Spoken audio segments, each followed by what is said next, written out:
Inaalam pa kung ano ang sanhi ng hinihinalang food poisoning sa palarong pambansa na ginaganap ngayon sa Dumaguete City.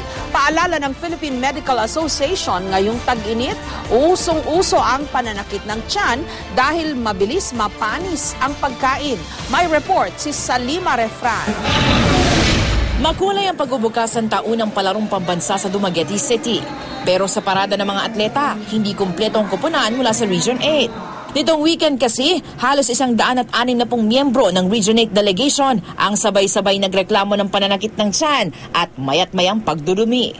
12 sa kanila kasamang ilang atleta, coaches at officials ang kinailangang maospital dahil sa hinihinalang food poisoning. 2 na lamang nananatili ngayon sa Negros Oriental Provincial Hospital. Ang isa, hinihinalang nagka-amoebiasis. Sa naunang pagsusuri, lumabas ang negatibo sa toxin ng tubig na kanilang ininom. Pero 3 araw pang hihintayin para malaman naman ang resulta ng test kung ano talaga ang sanhi ng pagkakasakit ng mga pasyente. Ayon sa Philippine Medical Association, dumarami talaga ang nagkakadiarrhea tuwing summer. Ang init daw kasi ng panahon, mas nakakabilis makapagpapanis sa pagkain. Food during the summer season o mainit na panahon will easily undergo hydrolysis, no? Or decomposition. Pagka mainit ang panahon, madali silang mag-decompose, mag-hydrolyze, and this produces toxins which can cause pagtatay. Senyalis ito matinding pananakit ng tiyan, pagkahilo, pagsusuka at mayat-mayang pagdurumi. Oras na makaramdam nito, kumonsulta ka agad sa doktor.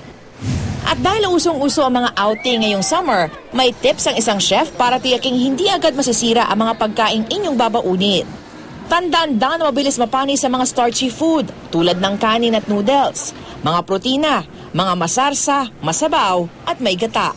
Pero may iiwasan naman daw ang mabilis sa pagkasira ng mga ito. Ang adobo, kaya di ba sinasabi nga habang tumatagal, sumasarap.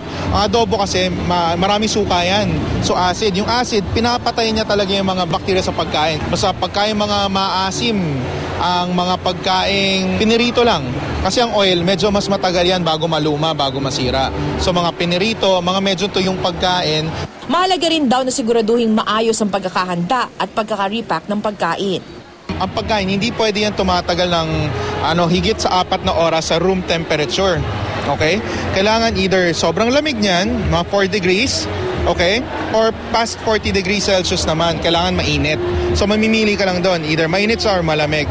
Ang World Health Organization may 10 golden rules sa paghahanda ng pagkain. Kabilang ditong pagpili ng mabuti sa pagkain at kung saan ito bibilhin.